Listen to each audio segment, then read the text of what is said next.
Son histoire, la France n'a cessé d'avoir des rois à sa tête. Cependant, certains ont marqué l'histoire plus que d'autres. Et on va voir que ce n'est pas seulement les rois qui ont marqué, mais c'est aussi la présence et l'affirmation du pouvoir royal qui a permis l'affirmation de l'État monarchique en France. Bonjour à tous, c'est Malicus. Aujourd'hui, on s'intéresse à l'affirmation de l'État dans le Royaume de France.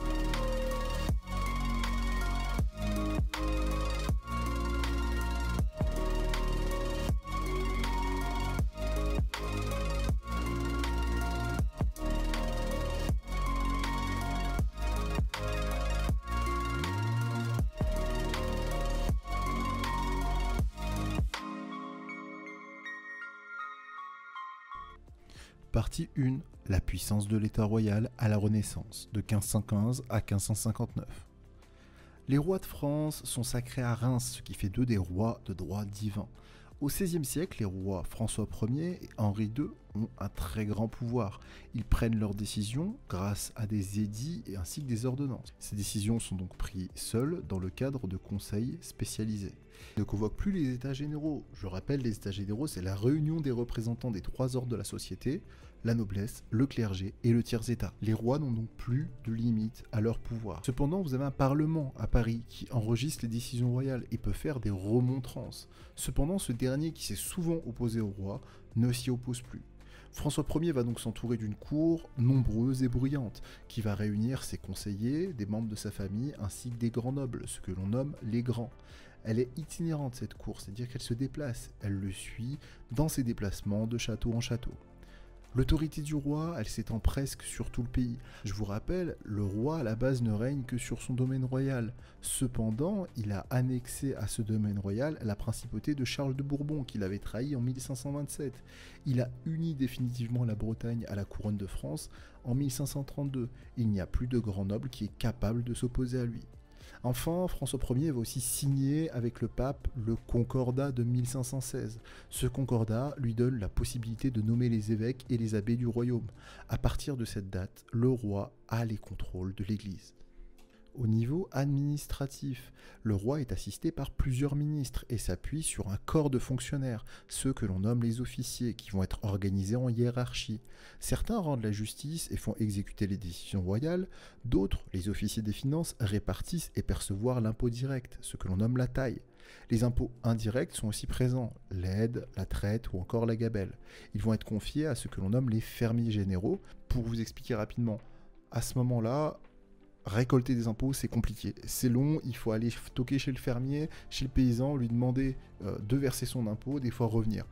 Pour l'État, c'est trop complexe et il ne peut pas attendre. Il y a énormément de guerres, il y a énormément de budget, la cour coûte aussi très très cher, notamment dans le fait de devoir vivre dans le faste avec les constructions des châteaux.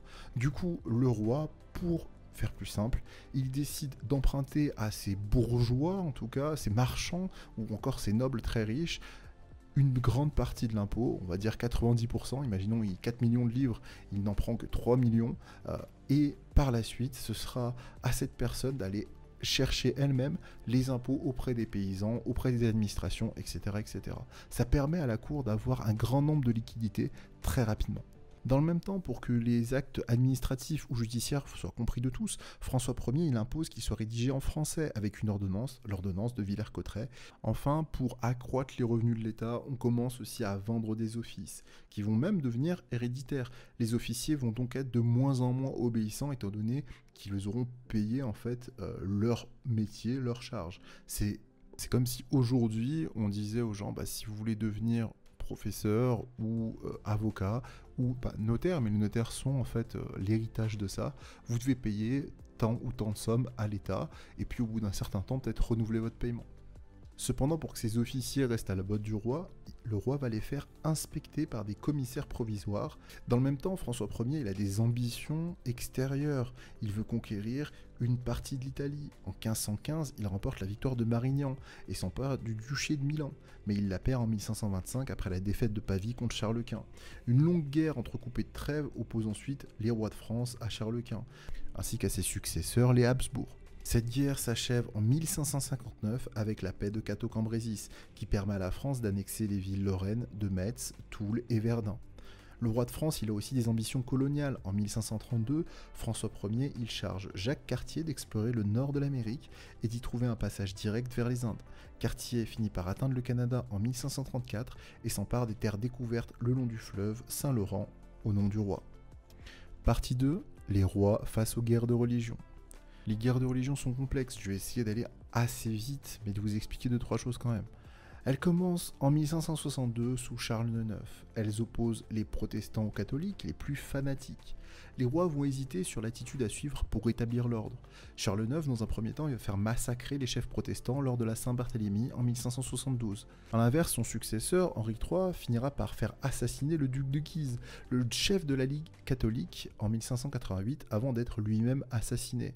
La Ligue catholique, c'est une organisation catholique donc qui est armée, qui est fondée par le duc de Guise en 1576 pour empêcher tout acte de tolérance à l'égard des protestants. Henri III sera assassiné par Jacques Clément le 1er août 1589, un moine de la Ligue qui voudra venger le duc de Guise. Durant la guerre de religion, le roi est impuissant à faire appliquer ses édits et ses ordonnances. Il doit convoquer à de nombreuses reprises les États généraux qui souhaitent désormais gouverner le pays avec lui. Les provinces protestantes et celles tenues par la Ligue catholique ne lui obéissent plus, elles ne lui versent même plus les impôts. De grands nobles deviennent de vrais souverains sur leurs terres alors que des villes rejettent la tutelle royale. Après la Saint-Barthélemy du 25 août 1572, où le roi Charles IX ordonne d'assassiner les chefs protestants réunis à Paris. Certains théoriciens et juristes émergent, des protestants, Hautemann, Debèze, et vont défendre le principe d'une monarchie élective et contrôlée. Leurs idées ont du succès auprès des protestants, ainsi qu'auprès de ceux de la Ligue. Henri IV va finir par rétablir la paix et l'ordre. En 1589, la couronne revient au protestant Henri de Navarre, qui prend le nom d'Henri IV.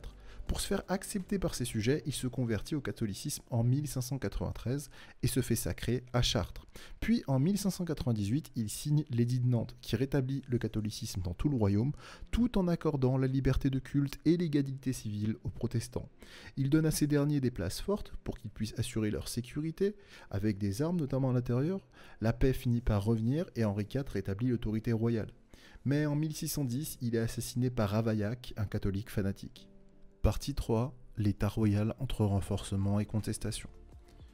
En 1624, Louis XIII confie le poste de Premier ministre au cardinal de Richelieu, avec la mission de renforcer l'État. Il est menacé de nouveau par l'agitation des grands et le soulèvement des protestants. Le cardinal s'empare de La Rochelle, la capitale des protestants, et leur impose l'édit d'Alès en 1629, qui va leur confisquer leur place forte. Il va aussi punir les grands qui s'opposent à lui et va raser leur château. À partir de 1635, Richelieu engage la France dans la guerre de 30 ans pour affaiblir les Habsbourg.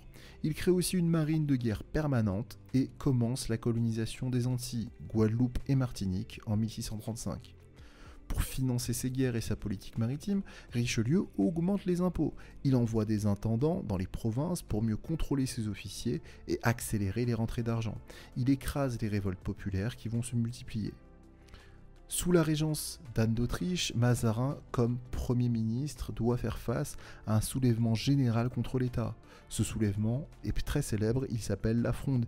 Il a lieu de 1648 à 1653. Ce mouvement unit le Parlement de Paris qui veut renforcer son pouvoir. Les Parisiens excédés par les impôts et la haute noblesse qui souhaite jouer un grand rôle dans le Conseil du roi, mais Mazarin finira par l'emporter et le jeune Louis XIV, qui avait été contraint de quitter Paris, rentre triomphalement en 1652. Après la Fronde, les Français épuisés aspirent au retour de l'ordre et à la paix civile. Vu qu'on a la moitié de la vidéo, n'hésitez pas à vous abonner, à lâcher un pouce bleu, c'est gratuit, ça ne mange pas de pain, et je vous remercie encore une fois de regarder les vidéos qui sortent, parce qu'elles sont de plus en plus longues, et de plus en plus complexes, mais de plus en plus cool aussi pour moi à faire. Partie 4. Louis XIV, monarque absolu.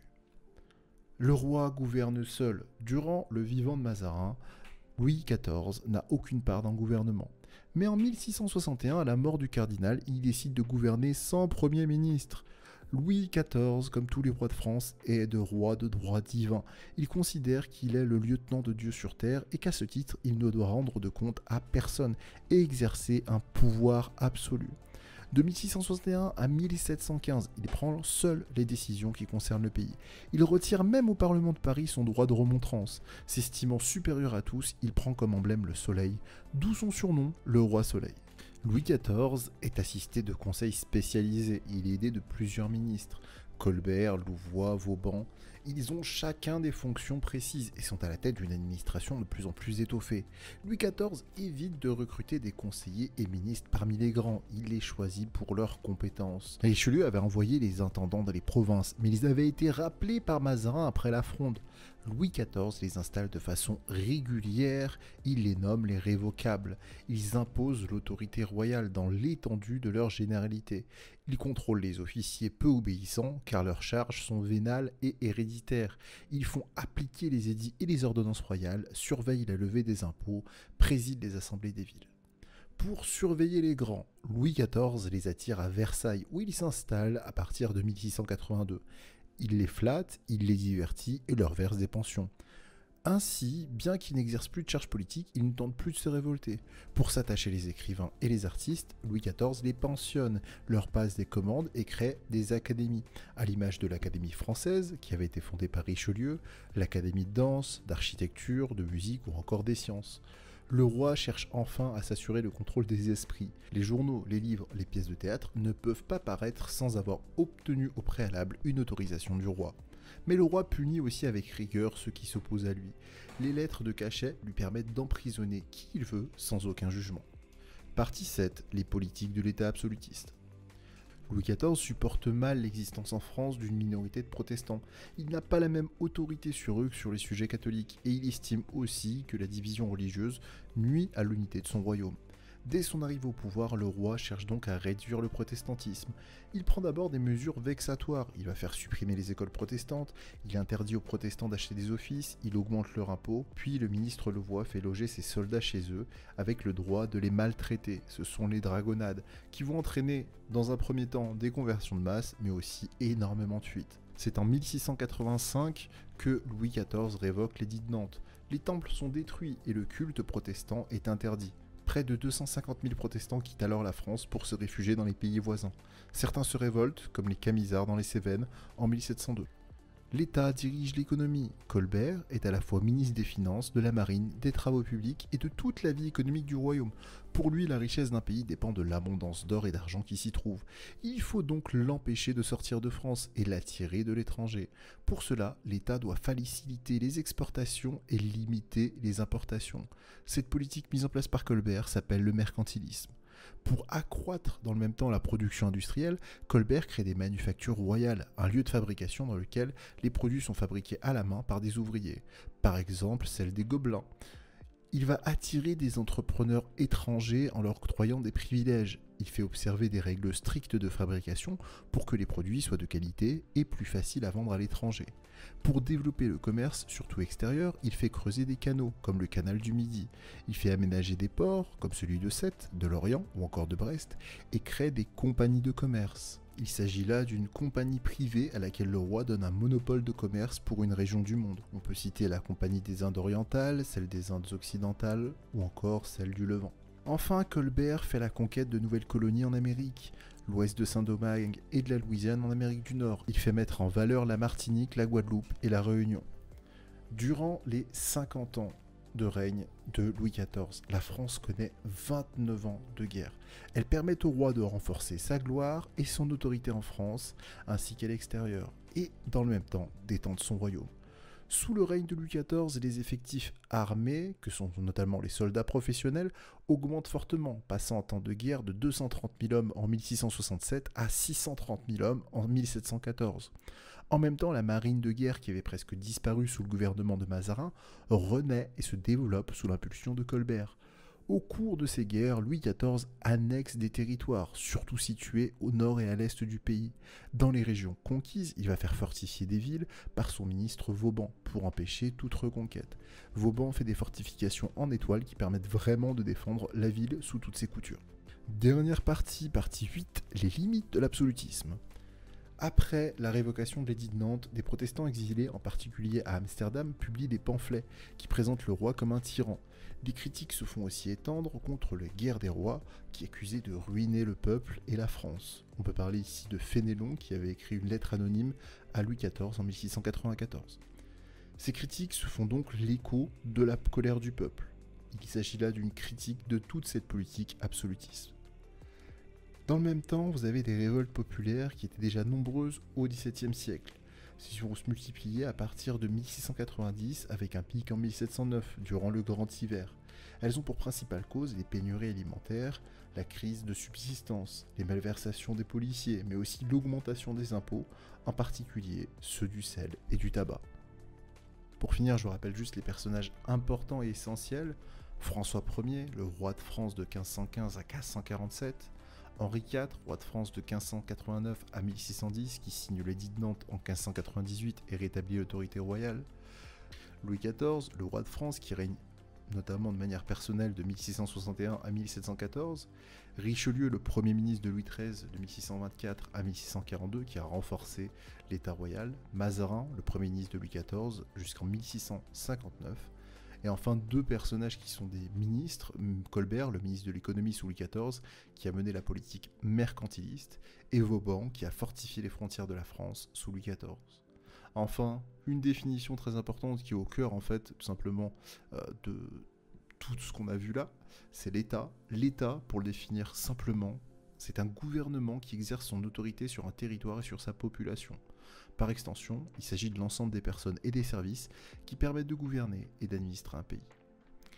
Voilà, c'est tout pour moi, cette vidéo était bien trop longue, j'espère qu'elle vous a plu. Je vous dis à la prochaine pour une nouvelle aventure, c'était Mellicus, prenez soin de vous, à la prochaine.